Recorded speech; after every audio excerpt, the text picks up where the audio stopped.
On the 20th of June this year, an emperor penguin stepped ashore on Peka Peka Beach. And for the last 2 months, he's enjoyed international celebrity status and received tens of thousands of dollars in donations. There have been detractors who say it's all been a waste of money. So what have we learned from Happy Feet?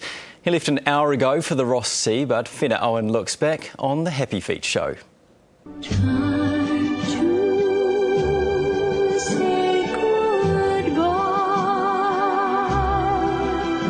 At Miramar Wharf, less than a kilometre from the Hobbit set, unquestionably the biggest international star in the country was preparing to depart our shores. Security kept his fans at bay. I'm Happy Feet's biggest fan. Followed him all the way, you know, right from the beginning as he first arrived, and it was really wonderful to have him, but I think it is actually the best thing that he goes now. We're talking about this little penguin that scientists say probably got disoriented. Since arriving on the Kapiti coast 2 months ago, Happy Feet has been nothing short of a phenomenon.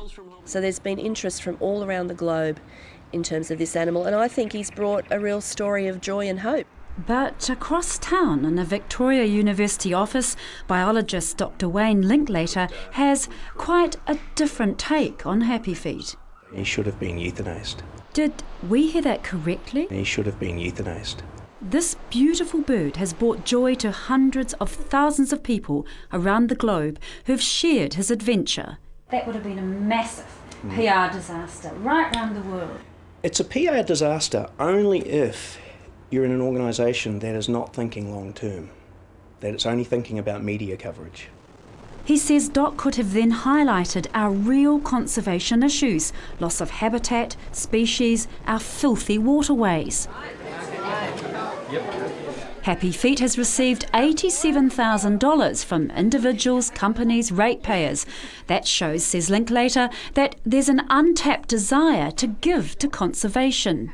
How might we actually convince people to put their hands in their pockets for issues that actually have greater impact for conservation? In terms of cost, people have been incredibly generous, and people have a right to choose about what they would like to have their money spent on. And why is it this money has to be spent on those other causes? People have a right to choose. We live in a democracy. Where everyone has an opinion about Happy Feet.